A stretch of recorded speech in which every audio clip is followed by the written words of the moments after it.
ఈరోజు జాతీయ క్రీడల దినోత్సవం పురస్కరించుకొని ఆంధ్రప్రదేశ్ ప్రభుత్వం ఆధ్వర్యంలో రాష్ట్ర వ్యాప్తంగా ఉన్నటువంటి స్టేడియంస్లో క్రీడా మైదానాల్లో పెద్ద ఎత్తున ఈరోజు క్రీడా దినోత్సవాన్ని జరుపుకోవడం జరుగుతూ ఉంది.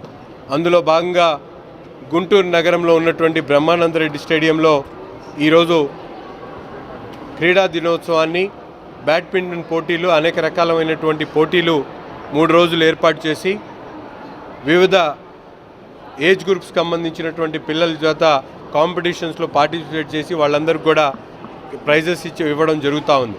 ముఖ్యంగా ఈరోజు రాష్ట్ర ప్రభుత్వం ఏర్పడిన తర్వాత క్రీడలకు ఉన్నటువంటి ప్రాధాన్యత ప్రతి ఒక్కరికి కూడా తెలియజేసేటువంటి విధంగా క్రీడా మైదానంలో గత ప్రభుత్వంలో మురకనబడినటువంటి పరిస్థితులు మనందరం కూడా గమనించాం. ఈరోజు నగరంలో ఉన్నటువంటి పార్కులు కానీ క్రీడా మైదానాలు కానీ పూర్తిగా అభివృద్ధి చేసేటువంటి దిశగా ప్రభుత్వం ముందుకు సాగుతూ ఉంది. గుంటూరు నగరంలో ఉన్నటువంటి బ్రహ్మానందరెడ్డి స్టేడియానికి కూడా అవసరమైనటువంటి నిధులు ఖేలో ఇండియా కార్యక్రమం ద్వారా అవసరమైనటువంటి నిధులను సేకరించేటువంటి కార్యక్రమంలో ఉన్నాం. డిపిఆర్ ద్వారా అవసరమైనటువంటి బ్యాడ్మింటన్ కోర్ట్ కానీ జిమ్నాస్టిక్స్ కానీ యోగా కానీ అలాగే క్రికెట్ కానీ అలాగే బాస్కెట్బాల్ కానీ అనేక ఈవెంట్స్ని ఈరోజు ప్లాన్ చేస్తూ అవన్నీ కూడా డెవలప్ చేసేటువంటి కార్యక్రమాన్ని కూడా తీసుకోబోతున్నాం అని చెప్పి తెలియజేస్తూ రాబోయేటువంటి రోజుల్లో గుంటూరు నగరంలో ఉన్నటువంటి బ్రహ్మానందరెడ్డి స్టేడియాన్ని పూర్తిగా అభివృద్ధి చేసేటువంటి బాధ్యత నేను తీసుకుంటా ఉన్నా అని చెప్పి శాసనసభ్యుడిగా చెప్తా ఉన్నా.